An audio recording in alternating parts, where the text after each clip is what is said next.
Right, I wanted to talk about what the point in anything ever is, especially if you work in media. Like, why do you bother? Like us. Why not just That's go a home? question I ask myself every now and then. I ask it every day. Seriously. Like, genuinely, if you're not asking that question, you're probably not doing it right, to be honest.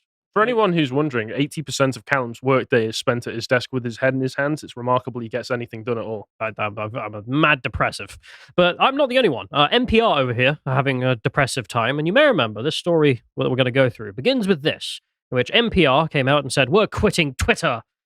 Nobody cared. Because why would you?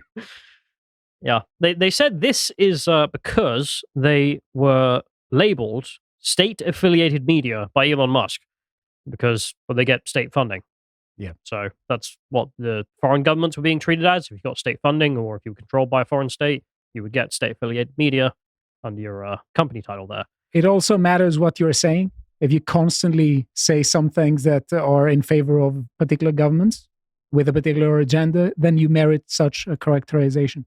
So they got it, and they were pretty pissed, and this is where they took their hissy fit, and as you can see, they write out, "We will no longer post on the 52 official Twitter feeds." Again, no one gave a crap.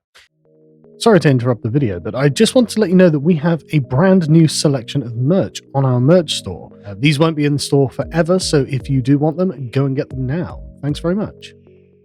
But they say here that the reason they're angry is because it's wrong to say that they're state-affiliated media, because they are a private non-profit company with editorial independence, and it receives less than 1% of its $300 million annual budget from federally funded sources. So they're saying they only get $3 million from the Fed. But in which case, if you're them, surely the correct move would have been, you know what, good point. We'll get rid of that 1% of funding, and then we don't have to even have this conversation ever again. They take it, but they give it back. If it's less than 1%, so that takes them from 300 million per year to at least 297 million. Yeah. So yeah, okay, maybe cut off a few of those Twitter feeds, and then you don't have to say that you're government funded anymore. The thing is, if that was you and it's only that 1%, you'd just cut it off, deal with it, move forward. And then you'd never have to deal with this stupid conversation about, oh, you're controlled by the Fed. But they didn't do that for some reason. Probably because they're lying. Wikipedia lists it as more than 11% of their funding comes from federal sources. Oh. It's just that it goes through weird sources. Like, it goes to different radio stations, and then those radio stations pay NPR for the privilege of being a radio station. And then there's also universities that give NPR money, even though the Fed gave that university the money, which, okay, it's just, right. So through this hissy fit, but it's an odd comeback to say that, well, we're just leaving, because it didn't work. Here's the traffic. So this is people on who support Elon Musk, of course, are kind of gloating about all this. So the last 3 months here, they lost 10 million visits to their website. So that's pretty bad. But then the detailed breakdown is even worse. As you can see here, desktop and mobile, it fell off a cliff. I mean, going from 45 million on mobile to 11 million is bad. Bad news for NPR. But for everyone else, net positive in life standards, if nothing else. And that's in the last 2 years, I see. Most of it is in the last 2 years. If anything, it looks as though being taken off of Twitter caused a short spike on their web traffic, probably because people were going to say, oh, what's NPR saying about this? And then they went, oh, I don't care, actually. They didn't stay around, which if you made good content, wouldn't be the case. They'd come back. They'd be excited. Instead, they read it and went, bugger this. And it turns out we now know why, because as you can see here, this story caught my eye this morning. NPR editor says the network turned a blind eye to the Hunter Biden laptop story because it could help Trump. And this comes from this. This is a big-ass essay, which is, Jesus Christ, I'm not reading the whole thing out loud, of course. It's him saying, I've been at NPR for 25 years. Here's how we lost America's trust. And he gives a very good breakdown, frankly. I know we've all had the suspicion that the reason the media's become what it is because they decided they would go full partisan after Trump. And he's just come out and given us, here's the inside workings. That's what happened. We just went mad as an organization. Oh, thanks for confirming everybody's suspicions. Yeah. He says here, back in 2011, the NPR audience tilted a little bit to the left, but still bore resemblance of America at large. 26% of the listeners describe themselves as conservatives, 23% middle, and 37% liberal. That's actually pretty good. Like, if you're a left-leaning outlet, that's something you want because you can then reach some of the other side, right? Makes good business sense, nothing else. They say here, in 2023, that picture was completely different. Only 11% described themselves as very or somewhat conservative, 21% as the middle, and 67% of the listeners were somewhat or very liberal. So they weren't just losing conservatives, they lost the moderates as well. Yeah. Just gone. So what happened? That's also how it happened in universities, and it keeps happening. Yeah. It's nice to have a good concrete example, though, to point to people, because you have this feeling that this is true because you've lived through it. Yeah, but Various headlines. people like numbers. So if you can give them these numbers, that's a good argument. But also the insider situation. So he says here, among many unfortunate things, with the rise of Donald Trump, as in many newsrooms, his election in 2016 was greeted at NPR with a mixture of disbelief, anger, despair, and he's just talking about how they were all crying. And then what began as a tough, straightforward coverage of the belligerent, truth-impaired president veered into damage and efforts to topple Donald Trump. Now, of course, this guy is still a liberal. He's just like center-left, so that's why he's wording it this way. But yeah, Trump derangement syndrome destroyed the whole thing. And I wanted to efforts to topple Trump. I mean, I wouldn't say that's particularly neutral wording that he gave there. No, that's just saying, yeah, we were actively working against him. As we can assume, most of the institutions and most of the system was, which is quite telling. I think it tells us what we already knew, but it's nice to hear it straight from the horse's mouth. Because we lived through it. You know, we paid attention the whole way through. But it's nice to sit down and actually appreciate from the inside. So, I mean, this will be happening. You may remember at the FBI, this happened. Mm-hmm. James Comey.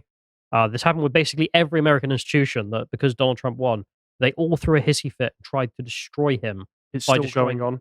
Yeah, by destroying everything that made them good. How many lawsuits is he going through at the moment? 91? Something stupid. So they say here, we're going to go through the history because it's the specifics that matter. So it started out with the Trump-Russia collusion, in which this became catnip to the reporters. At NPR, we hitched our wagon to Representative Adam Schiff. I forget how you actually say his name.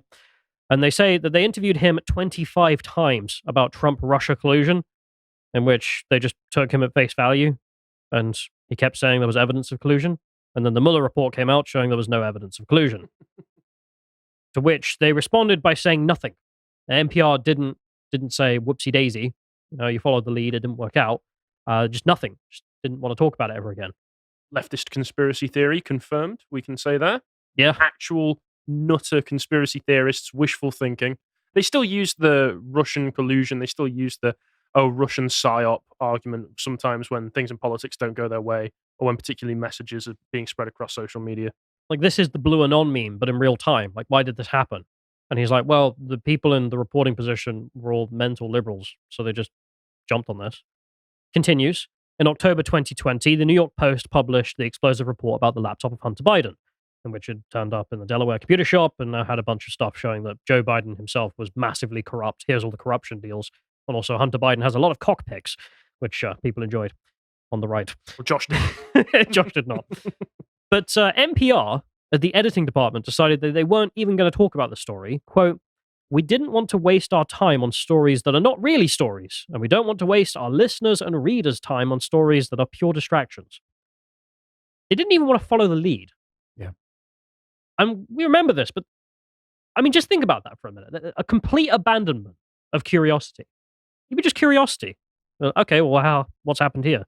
You know, because if it's fake and a conspiracy theory, you get to laugh about how Giuliani has made up this nonsense.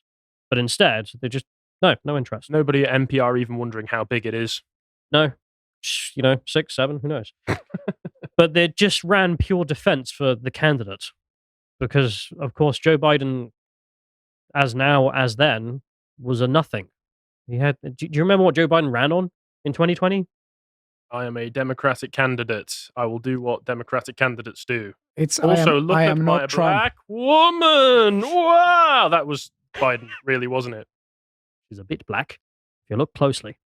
Was it Joe Biden's campaign that had the ticks with Kamala Harris? Yeah, that was the BBC that did that. Yeah. So they continue. Politics also intruded into the COVID coverage, most notably on the reporting of the source. So they go on to say that the lab leak theory immediately got rough treatment, dismissed as a racist right-wing conspiracy theory, in which Fauci and everyone else in the establishment said that this was untrue, and the guys at NPR just agreed. They didn't check anything. They didn't think, is this true? They didn't have any curiosity. They didn't go and speak to the other side to find out what they thought. Instead, they just decided, nope, not going to listen. I mean, if your whole job is to do propaganda, you don't care if it's true or not. So if they decided that it was a moment of emergency, as they constantly say, every day is a threat to American democracy, and they have to somehow intervene and step up their game, that's what was going to happen. They don't care about whether it's true or not, whether it's helpful or not. Propaganda, I don't think, is about the message. It could be either way. It's about not making you think fundamentally. Yeah. And that's exactly what this is. It's thought termination. I love this next bit coming up now as well about team natural origin. So they say here, when a colleague on our science desk was asked as to why they were so dismissive of the lab leak theory, the response was odd. The colleague compared it to the Bush administration's unfounded argument that Iraq had weapons of mass destruction, meaning apparently we wouldn't get fooled again. Which, so no confirmation. We can just assume it's not true because, well, other things in the past have been not true. Non-thinking, and then Team Natural Origin declared that the lab leak theory had been debunked by scientists, which it hadn't. There you go. If you need any example right there is a perfect example of the media just literally this guy saying, yeah, we lied. Yeah, my colleagues all around me were just lying. Why? Because they're rabid ideologues for not even anything impressive. For Mao, is at least kind of cool. It's mental. But, for Joe Biden, they go on. So George Floyd, they also got wrong. So the CEO sent out a message to the company at the time saying, when it comes to identifying and ending systemic racism, he wrote that in a company-wide article, we can be agents of change. Listening and deep reflection are necessary, but not enough. They must be followed by constructive and meaningful steps forward. I will hold myself accountable for this. He said that everyone at NPR was part of the problem. In confessional language, he said that we were leaders of public media. Starting with me, we must be aware of how ourselves have benefited from white privilege in our careers. Resign. We must understand that the unconscious bias we bring to our work and actions, we must commit ourselves, body and soul, amen, to profound change in ourselves and in the institutions. Resign. You know what? I and this is a discussion I've been having with many people. I think that you mentioned that they're ideologues. I don't know if they are. Honestly, I think that most of them are just completely amoral actors. They just think that this is their side. That's how they're going to get ahead. And it's very indicative that they don't say we're agents of progress. They say we're agents of change. You may be a party apparatchik instead. Yeah, so that's a hunch I have. I think honestly, people in key positions of power who use the DI, they don't believe in it. I think they just find it a very useful tool to hurt their enemies. Honestly, to me, this sounds almost like a prayer because there is that religious fervor aspect to it. Because I can assume that this guy, if you to put it in that framework, is like the false priest. He preaches without actually believing in it. But you know that there are insane people underneath him who go, yes, I must meditate on the edge of a mountain going, I'm racist, ooh, I'm racist, ooh. Do it again. Yeah. Exactly. Well, I'll tell you what they did, because, just wording is wording. He says that journalists were now required to ask everyone they interviewed their race, gender, and ethnicity, amongst other questions, and it had to enter it into a centralized tracking system. We were given unconscious bias training sessions, a growing DEI staff offered regular meetings imploring us to start talking about race. Monthly dialogues were offered for women of color, men of color, non-binary people were also included, of course. Most visible was the burgeoning number of employee resource or affinity groups based on identity. This included, now this is going to have to give Yukma Gamur a run for its try, the Mikukpok, the Marginalized Genders and Intersex People of Color Membership Program. Oh my god. Miggy Pop. Yep. Mikukpop. Migenti, Latinx employees of NPR. NPR Noir. That's NPR gone wrong. Sexual gone noir. That's the black employees at NPR. Oh my god. Southwestern Asian and North Africans at NPR. Don't know what. You know what? Who's got much in common? The Pakistanis and the Indians. They love each other. Put them in the same room. There's also Ummah, which is just Muslims. Okay? Yeah, also, yeah, the Southwest Asians and North Africans. Let's just lump all of them together, why don't we? Arabs and Indians, best Do friends. do you know who's got so much in common? The Indians and the Moroccans. Yeah. Peas in a pod. There's the Women, Gender, Expansive, and Transgender People in Technology Throughout Public Media Initiative. I don't think they came up with an acronym for that. What would they even be? Anyway, there's KIRVE, which is the Jewish Heritage Culture NPR, and the NPR Pride, the LGBTQIA plus employees at NPR. But weren't Those there- all came out of thin air. But also, NPR Pride surely is already included in MIGPOC Yeah. and the Umma. WGMTRNTPD. Indeed. In a document called NPR Transgender Coverage Guidance, disseminated by the news management, they were all told to avoid the term biological sex in future. Right. What was the effects of all of this top-down messaging? Was it Set it up. a load of wasted time and money? How did you guess? Oh my god. The mindset animates bizarre stories, this guy writes, on how the Beatles and bird names are racially problematic, and others are alarmingly divisive. Justify looting, which claims that fears about crime are racist, and suggesting that Asian Americans who oppose affirmative action have been manipulated by white conservatives. Yeah. This, is the funny side of the SJW coin at first, where it's like, the Beatles are racist. Okay. And then you're justifying looting. Mhm. This then went on to justifying Hamas as victims of Israel and part of the Progressive Alliance when they committed October 7th. Because that's where it always ends up. What did you think decolonization looks like? I suppose. So what have we got wrong here? Well, they literally said, we've got wrong Trump, Russia, Hunter Biden, George Floyd, racism they got wrong.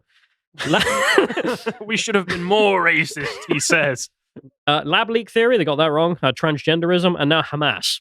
So literally everything. Every big issue since Donald Trump came to power, they're flat wrong. Not, it's debatable, it's wrong. Just demonstrably wrong. And we've got the articles to prove it. I mean, this one here, monuments and teams have changed names as America reckons with racism. Birds are next. The racist birds have got to go. Actually read this, because just look at it, it's mad. What's their problem? What bird? Swansane's thrush observed. There are racist birds out there. Good luck finding them. I don't know what the hell they're talking about. They poo more on blacks and browns. There's defensive looting. This was a real thing, which NPR were just publishing. Looting is pretty good, actually. Natalie Escobar defending her brothers. Yeah. Was it an attempt to say that looting is against the system and stick it to the man? And this is the usual argument. Defund the police. Listen, so that the people are going to be more safe. If anybody makes that argument, I just assume that you've got family members in prison for looting. Yeah. Clearly what's going on. This one here, stories about crime are rife with misinformation and racism. Right. FBI statistics, racist. The last one here being that affirmative action divided Asian Americans and people of color. Here's how. Arguing that Asian Americans are being tricked and you're not actually honorary Aryans. You're brown, like us, which is just weird. Just what are you doing with your life, if nothing else? So I'll end this off with the most important parts about all of that, because why did it happen is a good question. We know. He says it, though. The problem was with diversity of opinion. When they checked out the people that were working for them, they'd hired 87 Democrats and 0 Republicans. When he pointed this out at the company, the response wasn't hostile, but instead they wanted to have a bunch of meetings about it, which they then did nothing with. In a follow-up email exchange, a top NPR news executive told me that she had been skewered for bringing up diversity of thought when she arrived at NPR. So she said, I want to be careful about how we discuss this publicly. That kind of diversity was not their strength. No, but also pointing it out was something that was fearful of the company. He then wrote to the top executive team about the coverage of Florida's Don't Say Gay bill, and why were they calling it that when the bill didn't have the word gay in it. To put the record straight, he asked them also to talk about Latinx, because, well, Hispanics hate that term, so why are we using it? Throughout these exchanges, no one trashed me. That's not what NPR did. Instead, they were incredibly polite, but then changed nothing. Did nothing. And despite all of this, he says that the money and time they devoted to building up the news audience of blacks and Hispanics, the numbers barely budged. Instead, what increased was viewership from incredibly progressive extremist cities on the coast, like Portland. Right. What's the point? Like, the point in Just don't lose your mind. if the point of is journalism, Stop being an echo chamber. you want to go and find the truth, you're curious, you follow leads, sometimes they go nowhere, but you do all of them to find stories and the truth. And what is the point in this? What is the point of what NPR has become? Cannibalism is my answer. Because why else are any of these people involved? It'd be just to strip it of money before it dies, whilst they propagate absolute shite. So there we are. That's NPR, which is now on a dying death spiral, has been for a time. But here's an insider's reveal of how that happened and what happened, which is, well, all the rightists were right about this. All the conservatives were right. The reason that so many institutions became dog shite after Donald Trump was because they went down this path. They had Trump derangement syndrome and then ruined themselves. S to spit in the chat. I don't know. I've got no love lost. If you appreciated that episode from the podcast of the Lotus Eaters, you can go to lotuseaters.com to get access to all the premium content that's on the site, such as Lads Hour, this episode on conspiracy theories. If you'd like to find out what else is being put out, you can follow on Twitter at lotuseaters_com on Twitter. Thank you and goodbye.